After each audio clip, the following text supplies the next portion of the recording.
ஆண்டவர் ஆட்சி செய்கின்றார், மாட்சியை ஆடையாய் அணிந்துள்ளார். ஆண்டவர் ஆட்சி செய்கின்றார், அவர் மாட்சியை ஆடையாய் அணிந்துள்ளார். பூவுலகை அவர் நிலைப்படுத்தினார், அது அசைவுறாது. ஆண்டவர் ஆட்சி செய்கின்றார், மாட்சியை ஆடையாய் அணிந்துள்ளார். Praise the Lord. Praise the Lord. பொதுக்காலம் 14ஆம் வாரம் சனிக்கிழமைக்கான அன்பான வாழ்த்துக்கள்.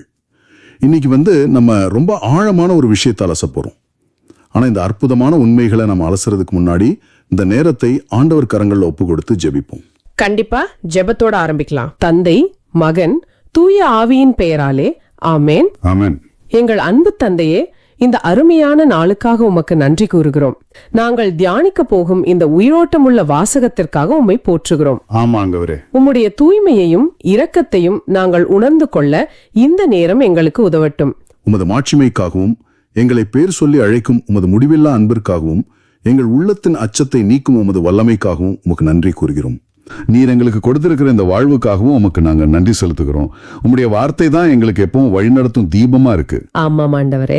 இன்றைய வார்த்தை யூடியூப் சேனல் வழியாக எங்களை இணைத்தமைக்காகவும் உமக்கு நன்றி கூறுகிறோம்.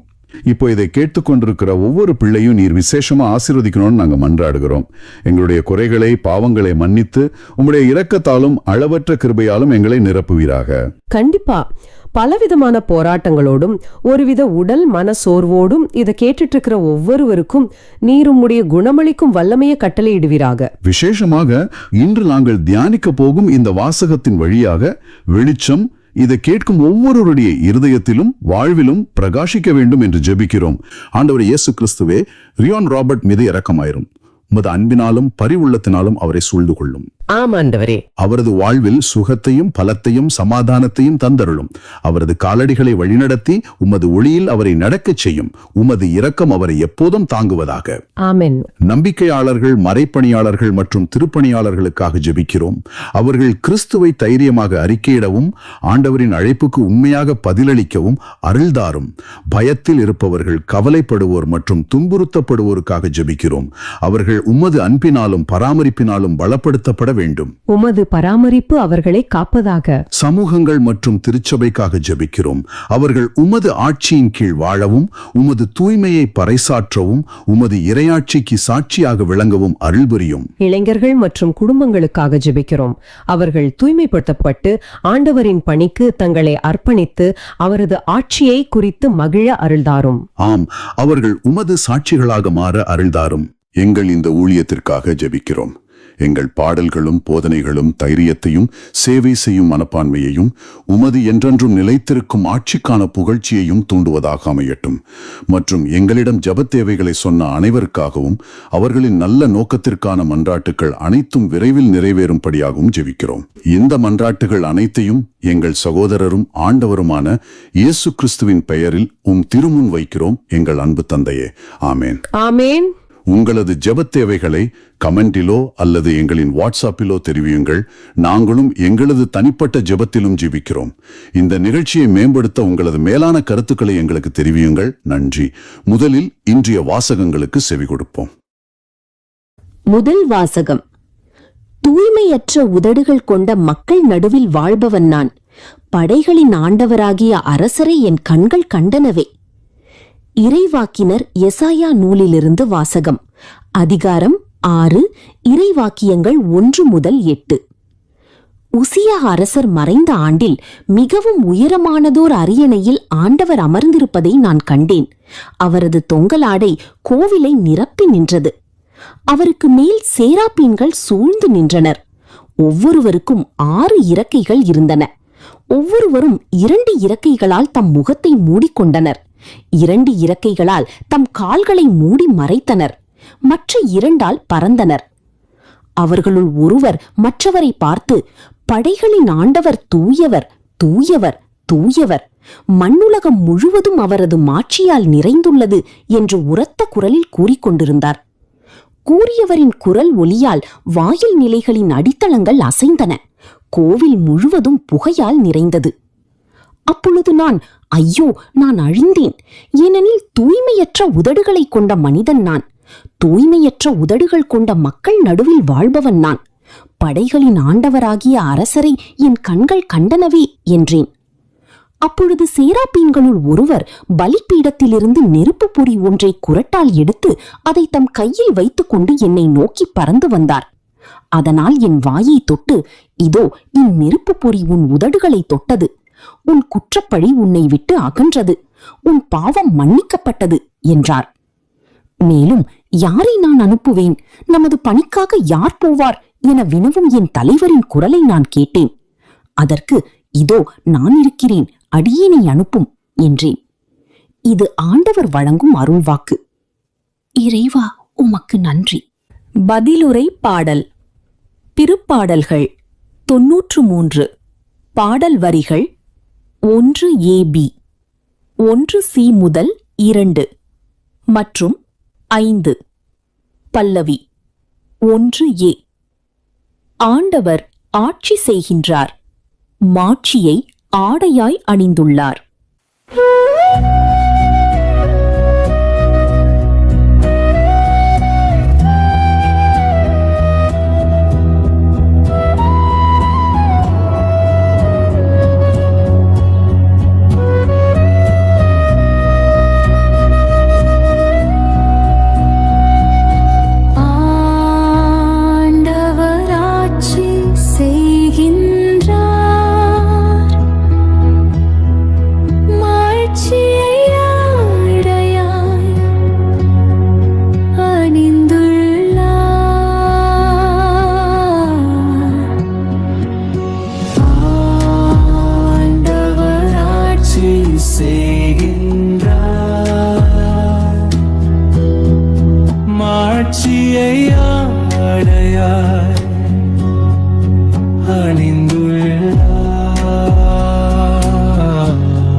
மாட்சியை ஆடையாய் அணிந்துள்ளார்.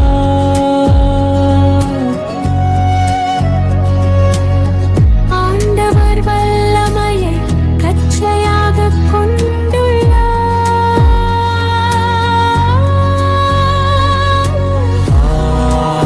ஆண்டவர் ஆட்சி செய்கின்றார், மாட்சியை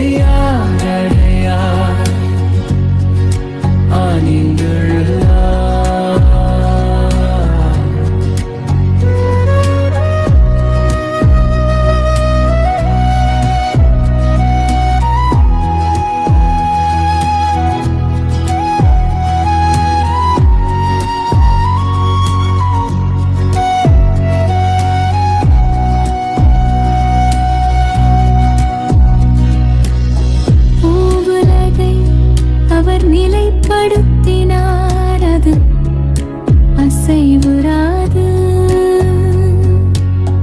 உமது அரியணை தொடக்கத்திலிருந்தே நிலை பெற்றுள்ளது. நீ தொன்று தொட்டே நிலைத்துள்ளி. ஆண்டவராட்சி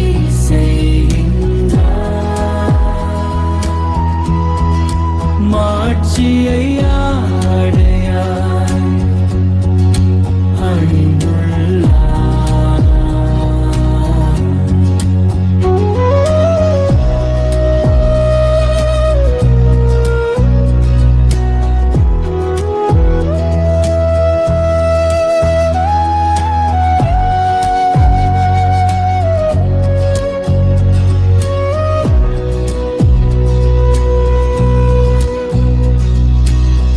உம்முடைய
மனசாட்சியை ஆடையாய் அணிந்துள்ளார்.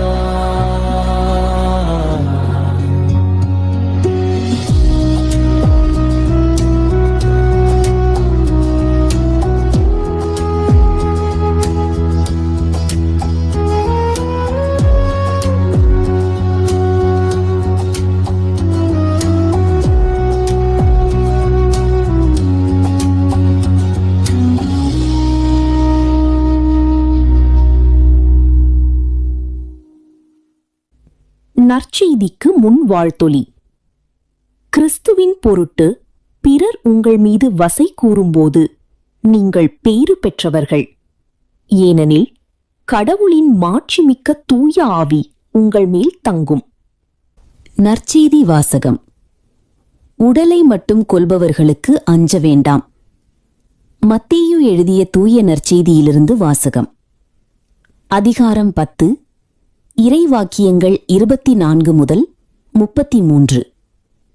அக்காலத்தில் இயேசு தம் சீடர்களை நோக்கி கூறியது: சீடர் குருவை விட பெரியவரல்ல, பணியாளரும் தம் தலைவரை விட பெரியவரல்ல. சீடர் தம் குருவை போல் ஆகட்டும், பணியாளர் தம் தலைவரை போல் ஆகட்டும். அதுவே போதும். வீட்டுத் தலைவரையே பெயல்செபூல் என அழைப்பவர்கள் வீட்டாரை பற்றி இன்னும் தரக்குறைவாக பேச மாட்டார்களா? எனவே அவர்களுக்கு அஞ்ச வேண்டாம். ஏனெனில் வெளிப்படாதவாறு மூடப்பட்டிருப்பது ஒன்றுமில்லை, அறிய முடியாதவாறு மறைந்திருப்பதும் ஒன்றுமில்லை. நான் உங்களுக்கு இருளில் சொல்வதை நீங்கள் ஒளியில் கூறுங்கள், காதோடு காதாய் கேட்பதை வீட்டின் மேல்தளத்திலிருந்து அறிவியுங்கள். ஆன்மாவை கொல்ல இயலாமல் உடலை மட்டும் கொள்பவர்களுக்கு அஞ்ச வேண்டாம். ஆன்மாவையும் உடலையும் நரகத்தில் அழிக்க வல்லவருக்கே அஞ்சுங்கள். காசுக்கு 2 சிட்டுக்குருவிகள் விற்பதில்லையா? எனினும் அவற்றுள் ஒன்று கூட உங்கள் தந்தையின் விருப்பமின்றி தரையில் விழாது. உங்கள் தலைமுடியெல்லாம் எண்ணப்பட்டிருக்கின்றது. சிட்டுக்குருவிகள் பலவற்றை விட நீங்கள் மேலானவர்கள். எனவே அஞ்சாதிருங்கள். மக்கள் முன்னிலையில் என்னை ஏற்றுக்கொள்பவரை விண்ணுலகில் இருக்கும் என் தந்தையின் முன்னிலையில் நானும் ஏற்றுக்கொள்வேன். மக்கள் முன்னிலையில் என்னை மறுதலிப்பவர் எவரையும் விண்ணுலகில் இருக்கும் என் தந்தையின் முன்னிலையில் நானும் மறுதலிப்பேன். இது கிறிஸ்து வழங்கும் நற்செய்தி. கிறிஸ்துவே உமக்கு புகழ். இன்றைய வாசகங்கள் நமக்கு ஒரு மாபெரும் வெளிச்சத்தை கொடுக்குது. ஆமா, அதுக்கு முன்னாடி உங்ககிட்ட ஒரு சின்ன ஸ்டோரி சொல்லணும்னு நினைக்கிறேன். அதாவது உங்க ஆபீஸ்லயோ அல்லது உங்க சமூகத்திலயோ நீங்க ஒரு நேர்மையான விஷயத்துக்காக நிக்கிறீங்கன்னு வச்சுக்கோங்க. ஒரு கார்பரேட் கம்பெனியை கற்பனை செஞ்சுக்கோங்க. சரி. அங்க வேலை பார்க்குற ஒரு சாதாரண ஊழியர் தன்னோட மேனேஜர்கள் எல்லாரும் சேர்ந்து செய்யற ஒரு பெரிய ஊழலை கண்டுபிடிக்கிறார். இதை வெளியில சொன்னா கண்டிப்பா அவரோட வேலை போயிடும். அவர் மேல பழி போட்டு அவரை அழிச்சிருவாங்கன்னு அவருக்கு நல்லா தெரியும். ஆமா, அந்த பயம் இயல்பானதுதான். தன்னோட வாழ்வாதாரமே போயிடுங்கிற பயம். கரெக்ட். ராத்திரி தூக்கமே இல்லாம ரொம்ப பயந்து நடுங்கிட்டு இருக்கார். உடலை கொள்ளும் பயம் மாதிரி அவரோட முழு கெரியரையும் அழிச்சிருவாங்களோங்கிற பயம். அப்போ அந்த கம்பெனியோட சிஇஓ, அதாவது அந்த நிறுவனத்தோட உண்மையான ஓனர் திடீர்னு அங்க வர்றாரு. ஓ, நேரடியா அவரே வந்துடுறாரா? ஆமா, அவர் எல்லா ஆதாரங்களையும் பார்த்துட்டு அந்த ஊழியத்துக்கு சொல்றாரு, நீ கண்டுபிடிச்சது 100% உண்மை. நீ எதை பத்தியும் கவலைப்படாத. நாளைக்கே நீ உண்மையை தைரியமா பேசு. உன் வேலைக்கு எந்த ஆபத்தும் வராம நான் பாத்துக்கிறேன். என் முழு அதிகாரமும் உனக்கு அரணாக இருக்கும்னு சொல்றார். வாவ், எப்பேற்பட்ட ஒரு பாதுகாப்பு இல்லையா? இப்ப யோசிச்சு பாருங்க, அந்த ஊழியரோட மனநிலை எப்படி மாறும். கீழே இருக்கிற அந்த மேனேஜர்களை பத்தின பயம் மொத்தமா காணாம போயிடும். ஏன்னா மிக உயர்ந்த அதிகாரத்தோட பாதுகாப்பு அவருக்கு கிடைச்சிருச்சு. மிக அற்புதமான ஒரு ஸ்டோரி. இந்த உலகத்துல நமக்கு வர்ற பயத்துக்கும் ஆண்டவர் நமக்கு தர்ற தைரியத்துக்கும் இடையில இருக்கிற வித்தியாசத்தை இதை விட அழகா சொல்ல முடியாது. உலகத்தோட அதிகாரங்களை நினைச்சு நாம பயப்படும் போது, அந்த மாபெரும் ஆண்டவரோட பிரசன்னம் நமக்குள்ள வரும்போது பயம் சுக்குநூறா உடைஞ்சு போயிடுது. ஆமா, கரெக்ட். இதத்தான் இன்னைக்கு நாம ஆழமா அலச போறோம். முக்கியமா இன்றைய முதல் வாசகம் இறைவாக்கினர் எசையா நூலிலிருந்து எடுக்கப்பட்டிருக்கு. ஆமா, தகுதியற்றவர்கள் என்று தங்களை நினைப்பவர்களை ஆண்டவர் எப்படி தொட்டு தூய்மைப்படுத்தி மாபெரும் பணிக்காக அனுப்புகிறார் என்பதை புரிந்து கொள்வதே இந்த ஆழமான உரையாடலின் நோக்கம். இந்த வாசகம் தொடங்கும் போதே பாத்தீங்கன்னா ஒரு பெரிய வரலாற்று பின்னாடியோட தான் ஆரம்பிக்குது. உசியா அரசர் மறைந்த ஆண்டில் அப்படின்னு வருது பாத்தீங்களா?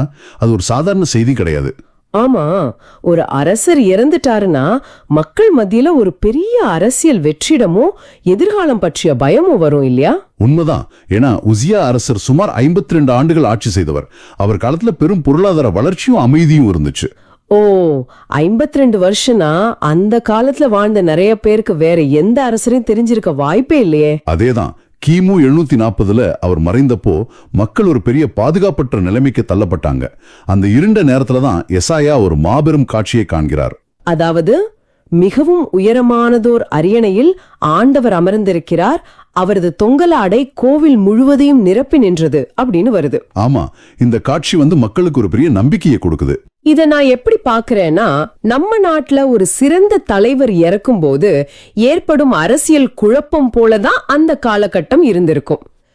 ஆனா நம்ம வீட்டுல திடீரென மின்சாரம் துண்டிக்கப்படும் போதுதான் வானத்துல உள்ள நட்சத்திரங்களின் உண்மையான வெளிச்சம் நமக்கு தெரிவா தெரியும் இல்லையா?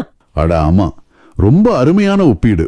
உசியா அரசர்ங்கிற அந்த பூலோக வெளிச்சம் அணைந்த போதுதான் அந்த இருள்ல தான் உண்மையான அரசர் யார் என்பதை ஆண்டவர் இசாயாவுக்கு காட்டுகிறார். மிகச்சரி. ஆண்டவருடைய பாதுகாப்பும் மாட்சியும் எந்த ஒரு குறிப்பிட்ட இடத்திற்கும் சுருக்கப்பட முடியாத அளவுக்கு எல்லையற்றது. அப்போ அந்த செராஃபீன்கள், அதாவது 6 இறக்கைகள் கொண்ட தூதர்கள் அங்கே நிக்கிறாங்க.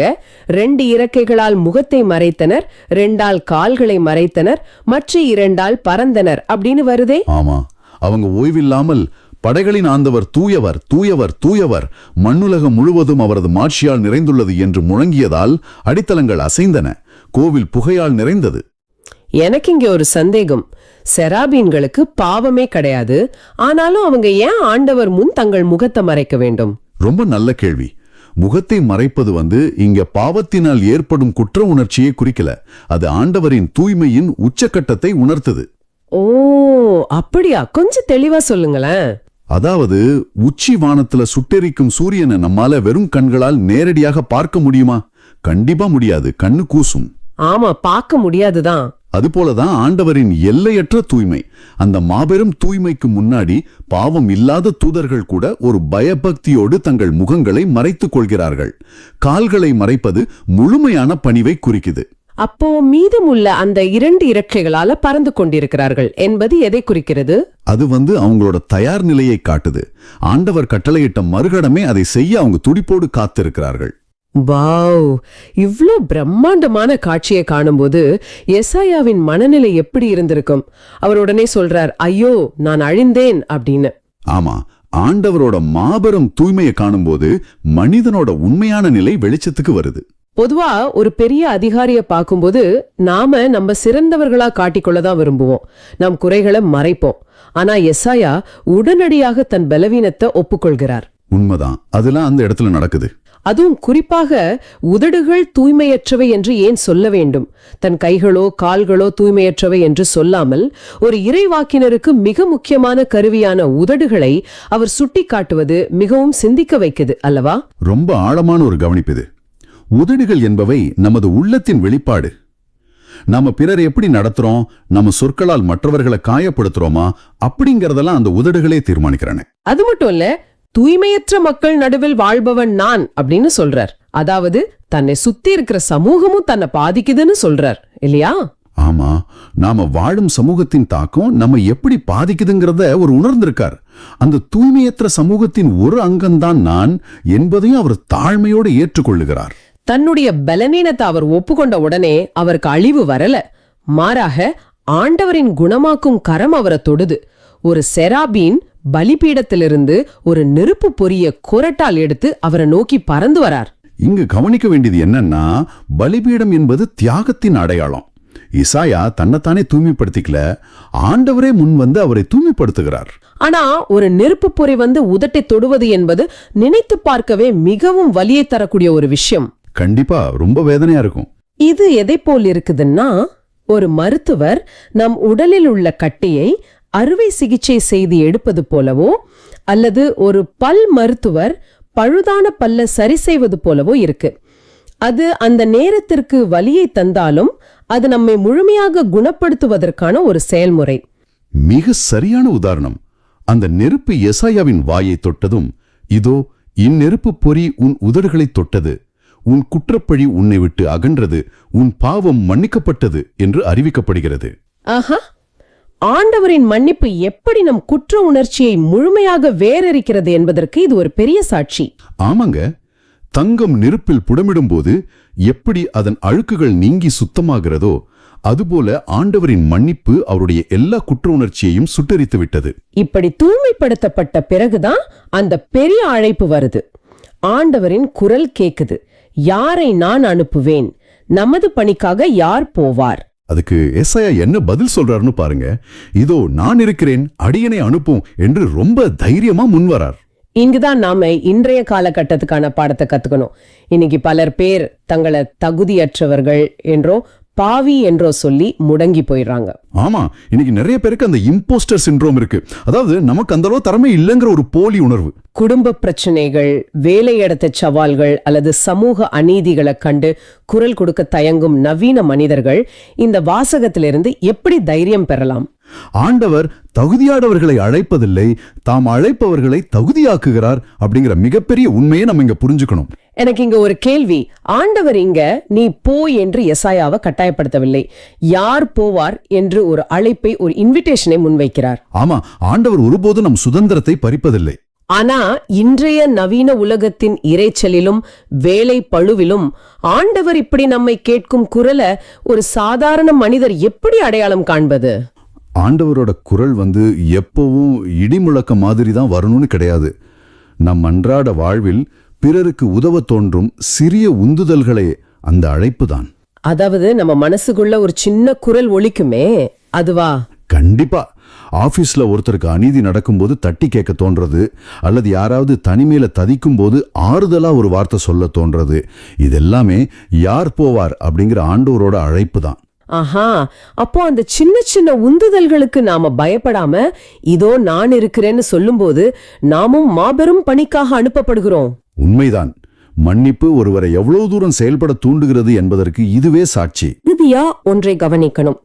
எசாயா தன்னுடைய இறைவாக்கு பணியை தொடங்குவதற்கு முன்பாகவே அந்த செராஃபீன்கள் பாடிய பாடல் மண்ணுலகம் முழுவதும் அவரது மாட்சியால் நிறைந்திருக்கிறது.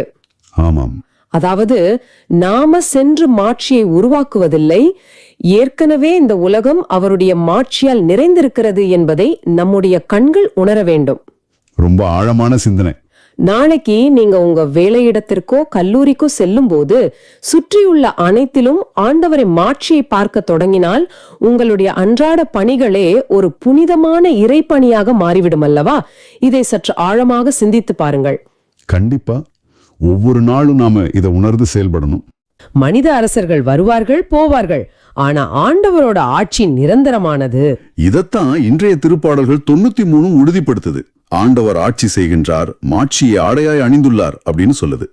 இதை வாசிக்கும் போது எனக்கு ஒரு லாஜிக்கலான சந்தேகம் வருது. சொல்லுங்க, என்ன சந்தேகம்? இப்போ ஒரு மனித அரசன் போருக்கு போகும்போதோ அரியணையில உட்காரும் போதோ மக்கள் பார்க்கணும்னு ஆடம்பரமான ஆடைகளையும் இடுப்புல ஒரு பெல்ட் மாதிரி ஒரு கச்சையையும் அணிவது வழக்கம். ஆமா, அது அவங்களோட அதிகாரம். ஆனா கண்ணுக்கு தெரியாத ஆண்டவர் எப்படி மாட்சியை ஆடையாகவும் வல்லமையை கச்சையாகவும் அணிகிறார்? இதெல்லாம் வெறும் கவிதைக்காக எழுதப்பட்ட வார்த்தைகளா, இல்ல இதுக்குள்ள வேற ஏதாவது ஆழமான வரலாற்று பின்னணி இருக்கா? இத வெறும் கவிதை வார்த்தைகள்னு நாம சுலபமா ஒதுக்கிட முடியாது. இத முழுசா புரிஞ்சுக்க நாம பண்டைய மத்திய கிழக்கு நாடுகளோட கலாச்சார பின்னணிக்கு போகணும். ஓ, அந்த ஏன்ஷியன்ட் நியர் ஈஸ்ட் கலாச்சாரமா? ஆமா, அந்த காலத்துல அரசர்கள் போடுற ஆடைகள் சாதாரண துணிகள் கிடையாது. அது அவங்களுடைய அதிகாரம், பலம், ஆளுமை இதையெல்லாம் ஒட்டுமொத்தமா வெளிப்படுத்துற ஒரு மாபெரும் அரசியல் ஆயுதம்னு சொல்லலாம். அப்படியா? ஆடைகளுக்கே அவ்வளவு முக்கியத்துவம் இருந்திருக்கா? கண்டிப்பா. ஆனா இதையும் தாண்டி இங்க எப்ரிய மொழியில பயன்படுத்தப்பட்டிருக்கிற மூல வார்த்தைகளை நீங்க ரொம்ப உன்னிப்பா கவனிக்கணும். ஆட்சி செய்கின்றார் அப்படிங்கிற வார்த்தை ஆண்டவர் ஏதோ ஒரு சிம்மாசனத்துல சும்மா அமைதியா ஓய்வெடுத்துட்டு உட்கார்ந்துருக்காரு அப்படிங்கறது குறிக்கல. ஒரு நிமிஷம், ஒரு அரசன் சிம்மாசனத்துல உட்கார்ந்து கட்டளை இடுறது தானே ஆட்சி செய்யறது. அப்புறம் வேற எப்படி? அது மனித அரசர்கள் செய்யறது. ஆனா இங்க சொல்லப்பட்டிருக்கிற எபிரேய வார்த்தைக்கு உண்மையான அர்த்தம் ஆக்டிவ் ரெய்னிங். அதாவது அவர் தொடர்ந்து செயல்பட்டு கொண்டே இருக்கிறார். ஓஹோ, அவர் எப்பவுமே ஆக்டிவா இருக்காருன்னு சொல்றீங்க? ஆமா, அவர் உலகத்தை ஒரு தடவை படைச்சிட்டு சரி நீங்களே பாத்துக்கோங்கன்னு அதை அப்படியே விட்டுடல. அவர் ஒவ்வொரு நொடியும் இந்த உலகத்தை நிர்வகித்து கொண்டிருக்கிற ஒரு செயல் வீரர். ஓகே, அவர் தொடர்ந்து செயல்படுறாரு நம்ம புரிஞ்சுக்கலாம். ஆனா அப்புறம் ஏன் இந்த கச்சை கட்டணும்? பெல்ட் போடுறதுக்கும் அவ உலகத்தை ஆள்றதுக்கும் என்ன சம்பந்தம்? இது எனக்கு கொஞ்சம் இடிக்குது. அது ஒரு நியாயமான கேள்விதான். பண்டைய காலத்துல இடுப்புல கச்சை கட்டுறதுங்கிறது ஒருத்தர் கடுமையான வேலை செய்ய போறாரு அல்லது முக்கியமா ஒரு போருக்கு தயாராகிறார் அப்படிங்கறதோட அடையாளம். போருக்கு தயாராகிறாரா? ஆமா, இதை இன்னும் கொஞ்சம் ஆழமா புரிஞ்சுக்க அந்த காலத்து மக்களோட மனநிலையே நீங்க யோசிச்சு பார்க்கணும். பண்டைய மக்களுக்கு கடல் அல்லது புயல் அப்படிங்கிறது வெறும் இயற்கை நிகழ்வுகள் கிடையாது. அப்புறம் வேற எப்படி அதை பார்த்தாங்க? அவங்கள பொறுத்த வரைக்கும் அது ஒரு கொடூரமான இருளின் சக்தி, ஒரு குழப்பத்தை உருவாக்கும் அரக்கன். ஆங்கிலத்துல கேயாஸ் மான்ஸ்டர் அப்படின்னு சொல்வாங்க. லெவியாதா அப்படின்னு கூட திருவிவிலியத்துல சில இடங்கள்ல சொல்லப்பட்டிருக்கும். ஆமா, கடல்னாலே அந்த காலத்து மக்களுக்கு ஒரு பெரிய பயம் இருக்கும்னு நானும் படிச்சிருக்கேன். அந்த இருளையும் அந்த குழப்பமான அரக்கனையும் எதிர்த்து போராடவும் தன்னோட மக்களை காக்கவும் ஆண்டவர் தன் வல்லமைய கச்சையா கட்டிக்கொண்டு ஒரு மாபெரும் போர் வீரனா களத்துல இறங்கி நிக்கிறார் அப்படிங்கிறது தான் இதோட உண்மையான அர்த்தம். வாவ், இது கேக்குறதுக்கே ரொம்ப பவர்ஃபுல்லா இருக்கு. அந்த இருளின் சக்திகளை அவர் தோற்கடிக்க போறார் அப்படிங்கிற பிரகடனம் தான் இந்த வசனம். கொஞ்சம் இருங்க, நீங்க சொல்றத வச்சு பார்த்தா ஆண்டவர் ஒரு போர் வீரனா களத்துல இறங்கி அந்த பயங்கரமான குழப்பத்தை எதிர்த்து போராடுறார். அப்போ அந்த போரோட முடிவு என்ன? அதற்கான பதில் தான் அடுத்த வசனத்துல வருது. ஆமா, வசனம் 1c 2 வரை இப்படி சொல்லுது. பூ உலகை அவர் நிலைப்படுத்தினார், அது அசைவுறாது. உமது அரியணை தொடக்கத்திலிருந்தே நிலை பெற்றுள்ளது, நீர் தொன்று தொட்டே நிலைத்துள்ளீர். அதாவது ஆண்டவர் குழப்பத்தை தோற்கடிச்சு உலகத்தை அசைக்க முடியாதபடி நிலைப்படுத்திட்டார்னு இந்த வாசகம் சொல்லுது. ஆனா இங்கதான் எனக்கு பெரிய முரண்பாடு தோணுது. முரண்பாடா? என்ன முரண்பாடு? இப்போ இன்னைக்கு நாம ஒரு நியூஸ் சேனலை திறந்தா உலகம் முழுசும் அசைஞ்சுக்கிட்டு தான் இருக்கு. புயல், மழைன்னு இயற்கை சீற்றங்கள் வருது, பொருளாதார நெருக்கடி வருது, குடும்பங்கள்ல நிம்மதி இல்ல, எதிர்பாராத மரணங்கள் நடக்குது. ஆமா, எல்லாம் ரொம்ப வேகமா மாறிக்கிட்டு இருக்கு. இதையெல்லாம் பார்க்கும்போது நம்ம வாழ்க்கை தினமும் ஆட்டம் கண்டுட்டு தானே இருக்கு. அப்புறம் எப்படி பூ உலகு அசைவுறாதுன்னு திருவிவிலியம் சொல்றதுக்கும் நம்ம நிஜ வாழ்க்கைக்கும் சம்பந்தம் இருக்குன்னு சொல்ல முடியும்? உங்க சந்தேகம் எனக்கு நல்லாவே புரியுது. மேலோட்டமா பார்க்கும்போது இது நிஜமாவே முரண்பாடு மாதிரி தான் தெரியும். ஆனா இங்க அசைவுறாது அப்படின்னு சொல்லப்படுறது நீங்க பாக்குற இந்த பௌதீக உலக குறிக்கல. பௌதீக உலகம்னா இந்த பிசிக்கல் வேர்ல்டு குறிக்கலன்னு சொல்றீங்களா?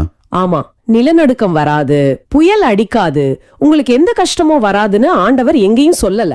மாறாக அவர் உருவாக்கி வச்சிருக்கிற தார்மீக மற்றும் ஆன்மீக அடித்தளத்தை இது குறிக்குது. தார்மீக மற்றும் ஆன்மீக அடித்தளம் அப்படின்னா உலகத்துல நடக்கிற நல்லது கெட்டதுக்கு பின்னாடி இருக்கிற ஒரு நீதியான கட்டமைப்பு சொல்றீங்களா? அந்த நியாய தீர்ப்பு மாறாதுன்னு நாம எடுத்துக்கலாமா? மிக சரியான புரிதல்.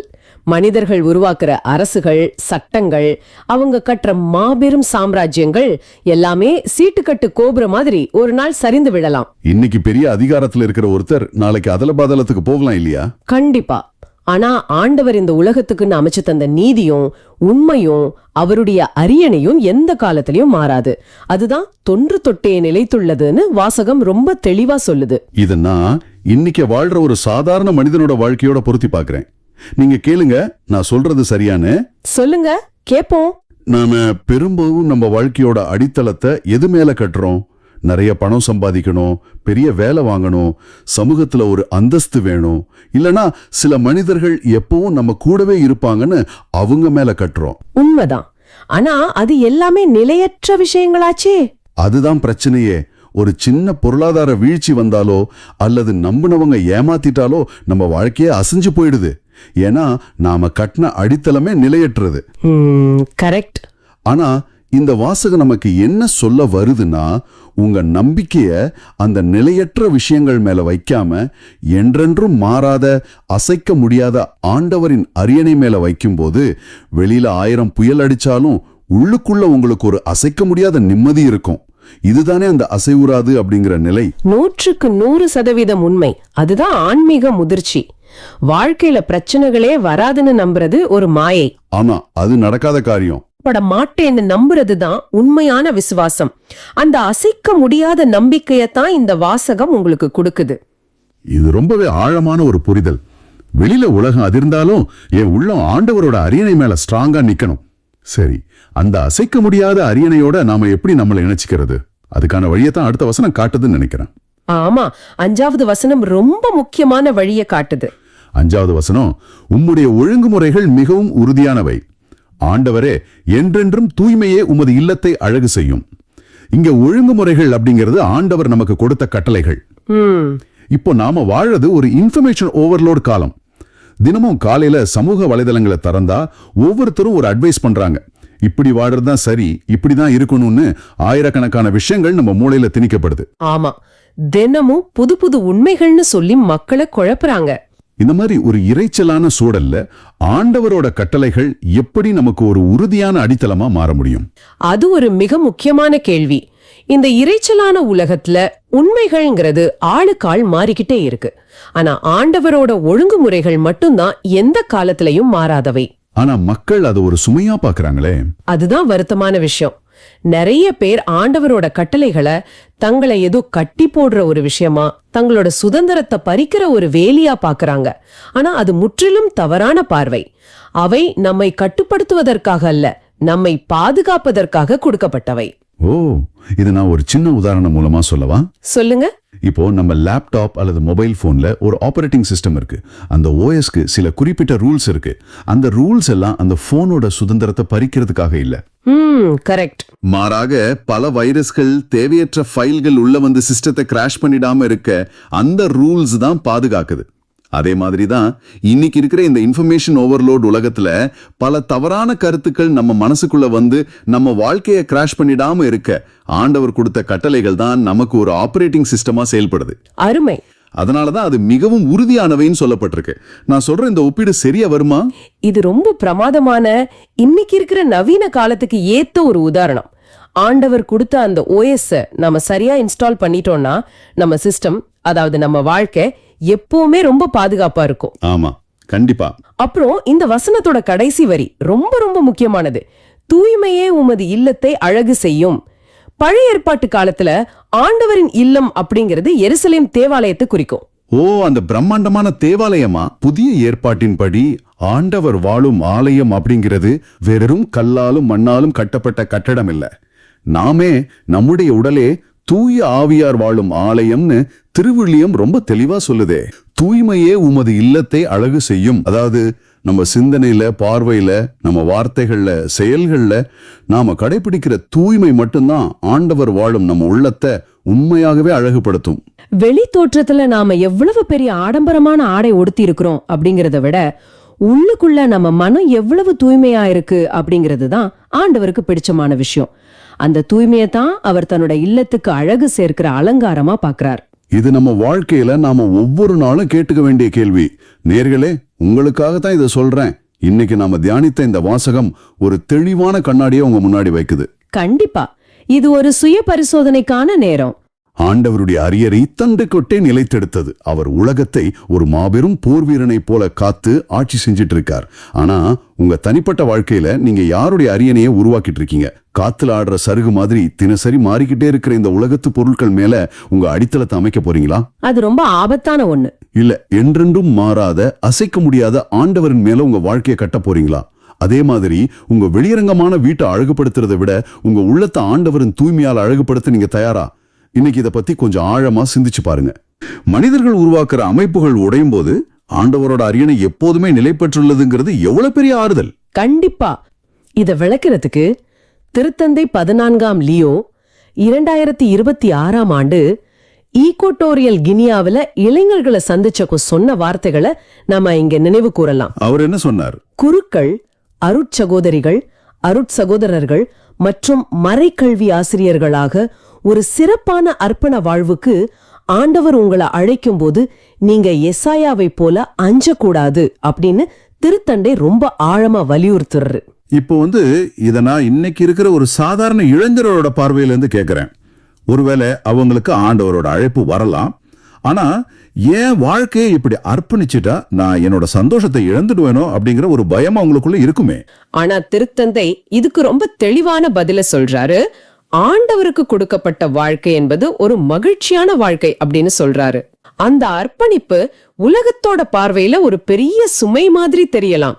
ஆனா உண்மையில அது மிகப்பெரிய ஒரு சுதந்திரமும் ஆழமான சந்தோஷமும் தான். ஆனா அதுக்கு ஒரு நிபந்தனையும் இருக்கு. என்ன நிபந்தனை? அந்த மகிழ்ச்சி சும்மா தானா நிலைச்சு நிக்காது. ஒவ்வொரு நாளும் ஜெபம், அருள் சாதனங்கள் மற்றும் சகோதர சகோதரிகளோடு செலவிடும் நேரம் ஆகியவற்றால் அந்த உறவு தினமும் புதுப்பிக்கப்படணும். நீங்க எல்லாவற்றையும் விட்டுட்டு ஆண்டவரை பின்தொடரும் போது ஆண்டவர் வாக்களித்தபடி 100 மடங்கு பலனையும் நிலை வாழ்வையும் பெறுவீர்கள் அப்படின்னு ஆணித்தரமா சொல்றாரு. அதாவது உண்மையான சந்தோஷம் அப்படிங்கிறது பொருள்களை சேர்த்து வைக்கிறதுல இல்ல, ஒரு பெரிய நோக்கத்துக்காக நம்மை கையளிக்கிறதுல இருக்கு. சரி, நம்ம ரொம்ப தைரியமா என்னை அனுப்போம் அப்படின்னு சொல்லிட்டு ஆண்டவரோட வழியில நடக்க ஆரம்பிச்சிடுறோம்.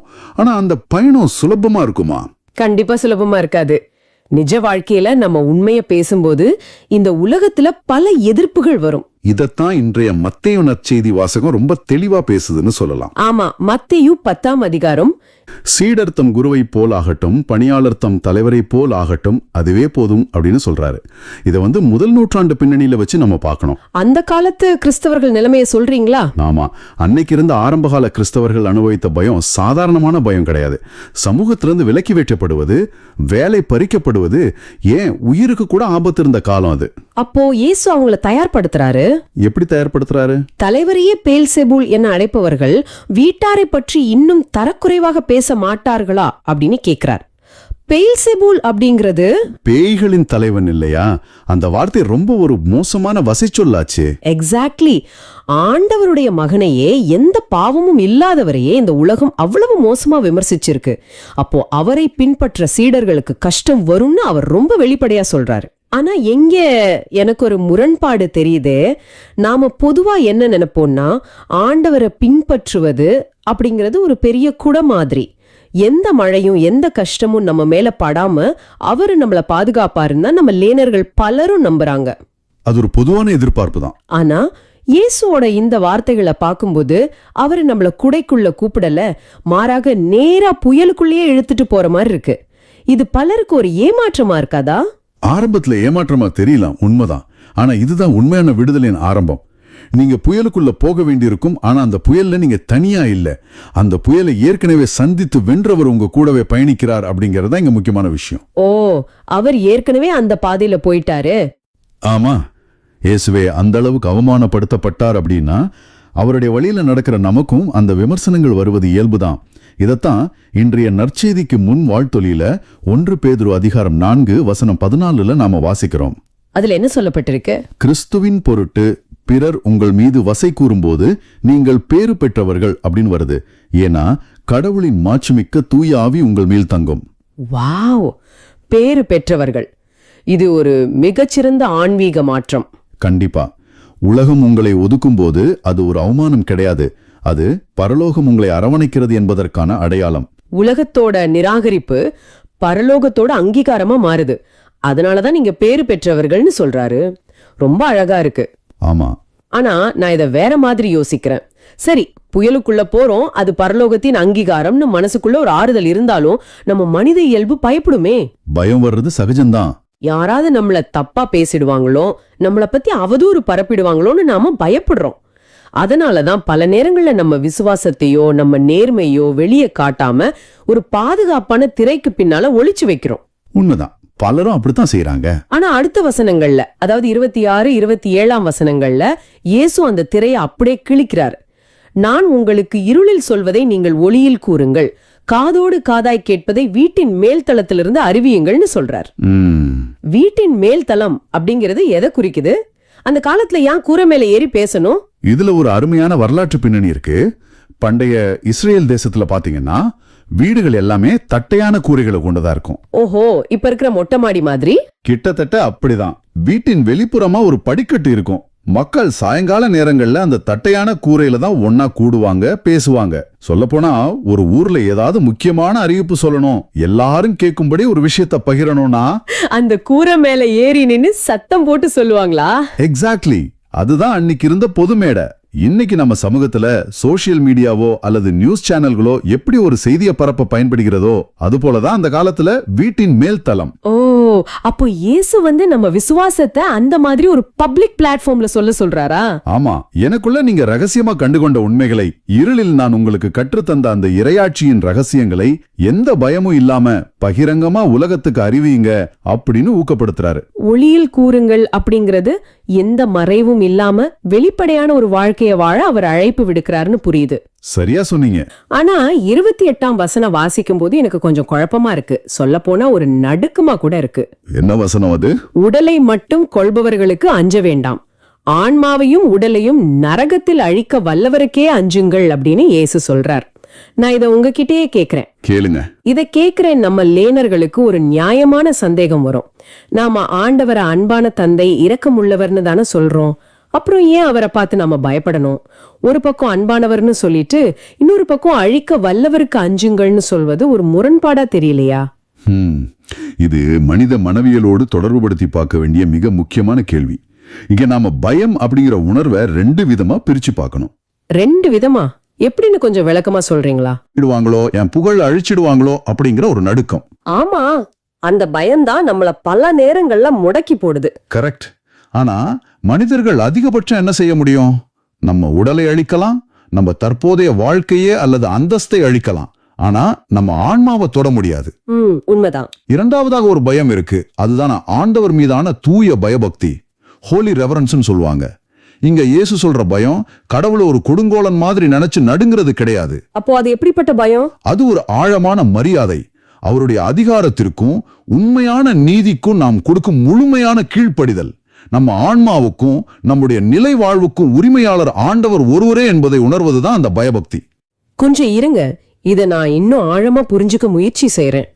அப்போ மனிதர்கள் மேல நாம வைக்கிற அந்த அழிவுகரமான பயம் நம்மள உண்மைய பேச விடாம தடுக்குது, ஒரு அடிமைத்தனம் மாதிரி நம்மள கட்டி போடுது. கரெக்ட். ஆனா ஆண்டவர் மேல வைக்கிற அந்த தூய பயபக்தி மனிதர்கள் என்ன செஞ்சிருவாங்களோ அப்படிங்கிற அந்த அடிமைத்தனத்திலிருந்து நம்மள விடுவிக்குது. அப்படிதானே? எக்ஸாக்ட்லி. ஆண்டவர் ஒருவருக்கே நான் கணக்கு சொல்லணும்னு முடிவு பண்ணிட்டா அப்புறம் சாதாரண மனிதனை பார்த்து பயப்பட வேண்டிய அவசியம் இல்லையே. மிக துல்லியமாக சொன்னீர்கள். மனிதர்கள் முன்பாக உங்களை தைரியசாலியாக மாற்றுவது எது தெரியுமா? ஆண்டவர் மீதான இந்த தூய பயபக்தி தான்.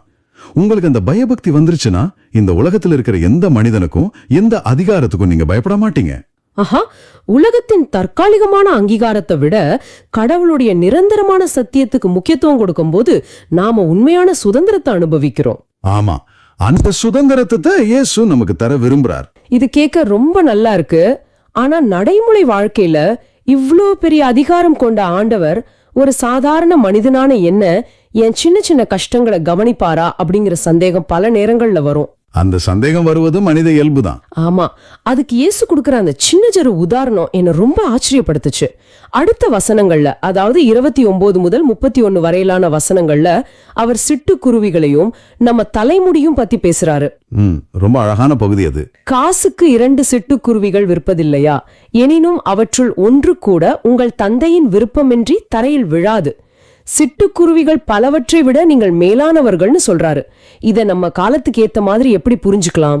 அந்த காலத்து சமூக பொருளாதார பின்னணியை நாம கொஞ்சம் உற்று நோக்கினால் இந்த வசனத்தோட ஆழம் இன்னும் நல்லா புரியும். முதல் நூற்றாண்டு இஸ்ரேல் சந்தையில பாத்தீங்கன்னா விற்கப்படுற இறைச்சிலேயே ரொம்ப ரொம்ப மலிவான இறைச்சி சுட்டுக்குருவிதான். ஓ, அப்படியா? சாதாரண மக்கள் சாப்பிடறதா அது? சாதாரண மக்கள் இல்ல, ஏழைகளிலும் ஏழைகள் தான் அதை வாங்கி சாப்பிடுவாங்க. சொல்லப்போனா 2 அசரியோன் என்ற மிக குறைந்த மதிப்புள்ள செப்பு காசு கொடுத்தா 5 குருவி கொடுப்பாங்க. அதாவது 4 வாங்கினா 1 இலவசமா கொடுப்பாங்க. ஓஹோ, அந்த அளவுக்கு மதிப்பே இல்லாத, யாருமே பொருட்படுத்தாத ஒண்ணுதான் அந்த சிட்டுக்குருவி. ஆமா, ஆனா இந்த பிரபஞ்சத்தையே படைத்த கோடிக்கணக்கான நட்சத்திரங்களை ஆளும் அந்த ஆண்டவர் அந்த 1 காசுக்கும் பெறாத சிட்டுக்குருவியின் ஒவ்வொரு அசைவையும் கவனிச்சிட்டு இருக்கிறாரு. அதோட வீழ்ச்சி கூட அவர் அறியாம நடக்காது. அப்படி இருக்கும்போது அவருடைய சாயலில் படைக்கப்பட்ட மனிதர்களாகிய நாமும் அவருக்கு எவ்வளவு மேலானவர்கள். இத நான் இப்போ கேட்டுட்டு இருக்கிற உங்களுக்கு, அதாவது உங்க வாழ்க்கைக்கு எப்படி பொருத்தி பார்க்கலான்னு கொஞ்சம் யோசிச்சு பார்க்கறேன். கண்டிப்பா சொல்லுங்க. நீங்க இப்போ ரொம்ப மன அழுத்தத்துல இருக்கலாம். ஒரு மருத்துவ அறிக்கையை பார்த்து பயந்துட்டு இருக்கலாம். இல்லைன்னா உங்க குழந்தையோட எதிர்காலத்தை நினைச்சு கவலைப்படலாம். அல்லது வேலை செய்யற இடத்துல உங்களுக்கு நடக்கிற அநீதியை நினைச்சு தவிக்கலாம். பல நேரங்கள்ல இந்த பெரிய உலகத்துல நாம யாருமே இல்ல, நாம ஒரு சின்ன தூசி, நம்மளை யார் கவனிக்க போறாங்க அப்படின்னு நீங்க ரொம்பவும் அற்பமா தனிமையா உணரலாம். ஆனா இந்த வாசகம் ரொம்ப தெளிவா சொல்லுது, உங்க தரைமுடியெல்லாம் எண்ணப்பட்டிருக்கின்றது அப்படின்னு. இதை நினைச்சு பார்க்கும்போதே ஒரு ஆழமான அமைதி கிடைக்குதே. நிச்சயமாக. நம்முடைய தலைமுடிகளை நாம் என்றாவது எண்ணி பார்த்திருக்கிறோமா?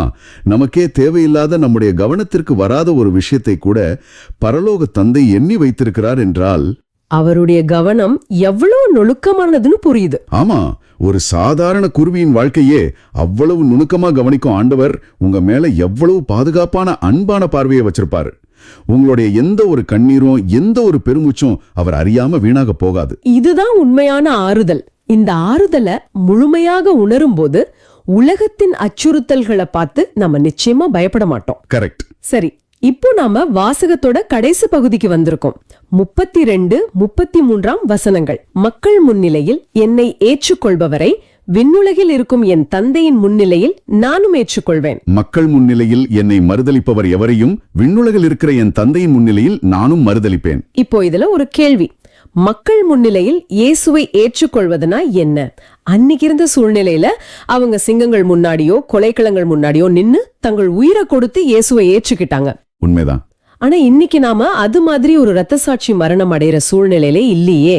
அப்புறம் எப்படி நாம அவரை ஏற்றுக்கொள்வது? இது ரொம்ப ஆழமான சிந்தனை. அன்னைக்கு இருந்த கிறிஸ்தவர்கள் ரோமானிய அரசவைக்கு முன்பாகவும் கொலைக்களங்களுக்கு முன்பாகவும் இயேசுவை பகிரங்கமா ஏத்துக்கிட்டாங்க. ஆனா இன்னைக்கு மக்கள் முன்னிலையில இயேசுவை ஏற்றுக்கொள்வது அப்படிங்கிறது நம்முடைய அன்றாட வாழ்வில் நடக்கும் ஒரு தொடர் நிகழ்வு. ஓ, நம்ம தினசரி வாழ்க்கையிலையா? ஆமா, அது வேற வடிவத்துல நம்ம முன்னாடி நிக்குது. நம்ம வேலை பார்க்குற இடத்துல நம்ம சக மனிதர்களை நம்ம எப்படி நடத்துறோம், நம்ம தொழில நாம எவ்வளவு நேர்மையா இருக்கோம், நாம எந்த அளவுக்கு நெறிமுறைகளை கடைபிடிக்கிறோம் அப்படிங்கிறது. எக்ஸாக்ட்லி. இந்த மாதிரி பல பிரிவுகளா சாதி மதங்களா பிரிஞ்சு கிடக்கிற சமூகத்துல உண்மையையும் அன்பையும் பேசுறதுக்கு நாம எவ்வளவு தைரியமா இருக்கோம் அப்படிங்கறதா இன்னைக்கு நாம இயேசுவை ஏற்றுக்கொள்வது. அருமை. அப்ப மறுதளிப்பது அப்படின்னா பேதுரு மாதிரி எல்லாரும் முன்னாடியும் போய் எனக்கு இயேசுவை தெரியாது அப்படின்னு சத்தம் போட்டு சொல்றது மட்டும் கிடையாது இல்லையா? நிச்சயமா கிடையாது.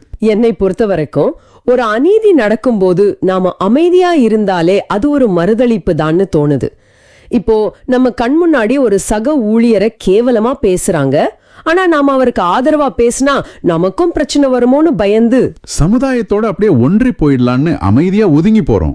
ஆமா, அந்த அமைதியான தேர்வும் கூட பயத்தின் காரணமா இயேசுவை மறுதளிப்பதற்கு சமம்தான் அப்படின்னு சொல்லலாமா? சந்தேகமே இல்லாம அந்த மௌனம் தான் இன்றைய காலகட்டத்தின் மிகப்பெரிய மறுதளிப்பு. நமக்கு ஆண்டவர் கொடுத்திருக்கிற ஒளிய நம்ம வாழ்க்கையின் மூலமாக வீட்டின் மேல் தளத்தில் ஏறி நின்று அறிவிக்காம பாதுகாப்பிற்காக இருளில் மறைத்து வைப்பதுதான் அந்த மறுதளிப்பு. ரொம்ப சரியா சொன்னீங்க. விசுவாசத்தை அறிக்கை செய்வது என்பது உதடுகளால் உச்சரிக்கப்படும் வார்த்தைகளால மட்டுமல்ல, நம்முடைய வாழ்வியலாலும் நாம் எடுக்கும் அறஞ்சார்ந்த முடிவுகளாலும் இருக்க வேண்டும். மக்கள் முன்னிலையில் நாம் அவரை வாழ முற்படும் போது விண்ணுலகில் அவர் நமக்காக பரிந்துரைக்கிறார். நாம இங்கு செய்யும் ஒவ்வொரு சிறு தியாகமும் பரலோகத்தில் என்றென்றைக்கும் எதிரொலிக்கும். கண்டிப்பா. இதிலிருந்து ஒரு முக்கியமான சிந்தனைய இன்னைக்கு நம்ம உள்வாங்கிக்கலாம். சொல்லுங்க. இத கேக்குற நீங்க உங்க வாழ்க்கைய கொஞ்சம் திரும்பி பாருங்க. நாம் எல்லாம் பல நேரங்கள்ல நம்மள பத்தி துளியும் கவலைப்படாத, நம்ம உண்மையான கஷ்டம் என்னன்னு தெரியாத சில மனிதர்களுக்காகத்தான் நம்ம வாழ்க்கைய வாழ்ந்துட்டு இருக்கோம். அது ஒரு கசப்பான உண்மை. அவங்க என்ன நினைப்பாங்களோ, இந்த சமுதாயம் என்ன சொல்லுமோன்னு பயந்து பயந்து நம்ம அடையாளத்தை, நம்ம நேர்மைய மாத்திக்கிட்டே இருக்கிறோம். ஆனா இன்னையில இருந்து ஒரே ஒருவருடைய பார்வைக்காக, ஒரே ஒருவருடைய அங்கீகாரத்திற்காக மட்டும் நீங்க வாழ ஆரம்பிச்சா எப்படி இருக்கும்னு யோசிச்சு பாருங்க. ஆடியன்ஸ் ஆஃப் ஒன் அப்படின்னு ஆங்கிலத்துல சொல்வாங்களே, அது போல. எக்ஸாக்ட்லி. அந்த ஒரு பார்வையாளர் உங்களை படைத்தவர், உங்கள் ஆன்மாவின் உரிமையாளர், உங்க தலைமுடிகள் எத்தனையோ அப்படின்னு நுணுக்கமா கணக்கு வச்சிருக்கிற அந்த அன்பான ஆண்டவருடைய அங்கீகாரத்திற்காக மட்டும் நாம வாழ ஆரம்பிச்சா நம்ம வாழ்க்கையில எந்த மனிதனை பார்த்தும் எந்த அதிகாரத்தை பார்த்தும் பயம் இருக்காது. ஆமா, நாம உண்மையான சுதந்திரத்தோட வாழலாம். இந்த சுதந்திரம் தான் இன்றைய வாசகம் நமக்கு தரும் மிகப்பெரிய பரிசு. நிச்சயமா. மற்றவர்களுக்கு தொந்தரவு தராம இயேசுவை எப்படி நம்ம அன்றாட வாழ்வில் அறிக்கையிடுவது? இது ரொம்ப முக்கியமான கேள்வி. மக்கள் முன்னிலையில இயேசுவை அறிக்கையிடுவது அப்படிங்கிறது வெறும் வார்த்தைகளால கத்துறது கிடையாது. அது நம்மளோட அன்றாட செயல்கள்ல இருக்கு. இங்க நாம மறுபடியும் திருத்தந்தை 14ஆம் லியோவோட வார்த்தைகளுக்கு போகலாம். சொல்லுங்க. அவர் ஒரு அருமையான பதத்தை பயன்படுத்துறார். அன்பின் அற்புதங்கள் அப்படின்னு சொல்றாரு. நாம தேவையில் இருப்போருக்கு உதவி செய்யும் போது, நம்ம வீடுகளிலும் நம்ம விசுவாசத்திலும் அன்பின் ஒளிய வளர்க்கும் போது நாம இயேசுவ மக்கள் முன்னிலையில அறிக்கையிடுறோம்.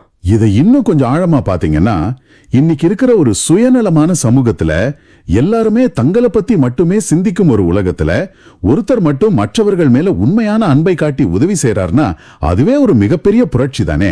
ஆமா, அது ஒரு ஆன்மீக கலகம். ஒருத்தர் ஏமாத்தி முன்னேற துடிக்கும் ஒரு உலகத்துல நேர்மையாவும் அன்பாவும் இருக்கிறதுங்கிறதே கிறிஸ்தவ தைரியமா அறிக்கையிடுற ஒரு செயல் தானே.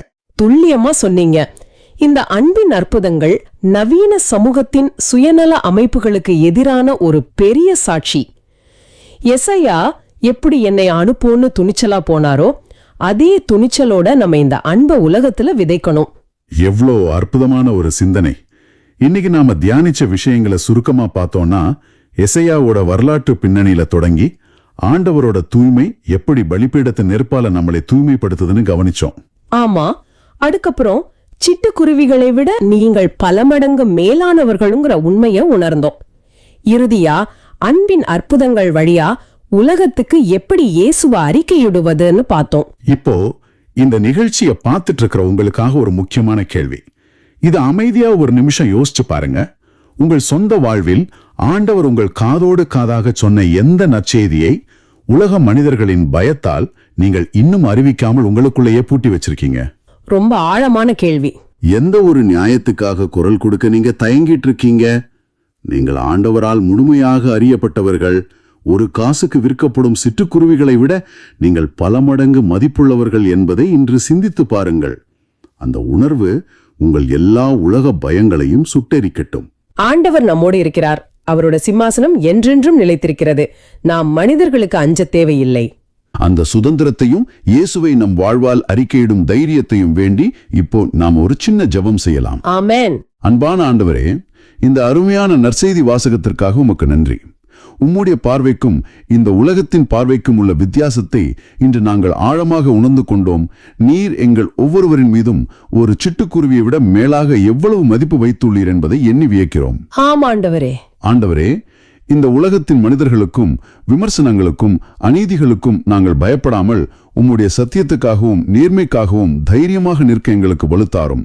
எங்களை கட்டி போட்டிருக்கும் வீணான உலக பயங்களை எல்லாம் அகற்றிவிட்டு உமது ஆழமான அன்பின் மீதான முழுமையான நம்பிக்கையை, அந்த தூய பயபக்தியை எங்கள் இதயங்களின் விதைத்தருளும்.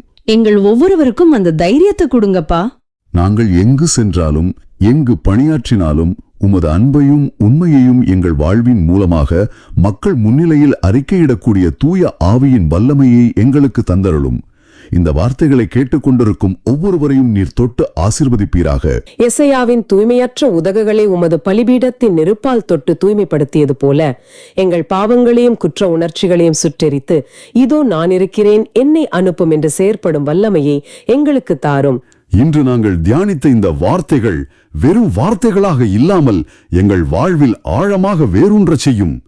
குழப்பமான இந்த உலகில் உமது வல்லமையையும் தூய்மையையும் எங்கள் கவசமாக மாற்றும்.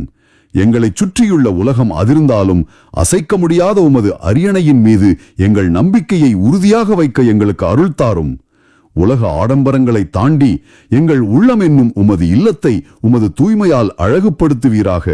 எங்கள் ஆண்டவராகிய இயேசு கிறிஸ்துவின் பெயரால் மன்றாடுகின்றோம். ஆமென். ஆமென்.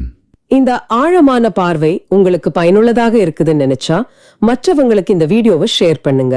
நற்செய்தியின் தூதராக இறையாட்சிய எடுத்துரைங்க. நன்றி. ஆமாங்க, தயவு செய்து நற்செய்தியை எல்லாருக்கும் கொண்டு சேருங்கள். மீண்டும் நாளை சந்திப்போம். இயேசுவுக்கே புகழ். அன்னை மரியே வாழ்க. இயேசுவுக்கே புகழ். அன்னை மரியே வாழ்க.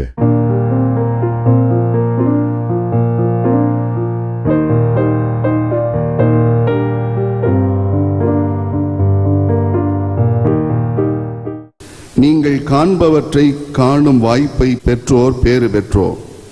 ஏனெனில் பல இறைவாக்கினர்களும் அரசர்களும் நீங்கள் காண்பவற்றை காண விரும்பினார்கள், ஆனால் அவர்கள் காணவில்லை. நீங்கள் கேட்பவற்றை கேட்க விரும்பினார்கள், ஆனால் அவர்கள் கேட்கவில்லை என நான் உங்களுக்கு சொல்கிறேன்.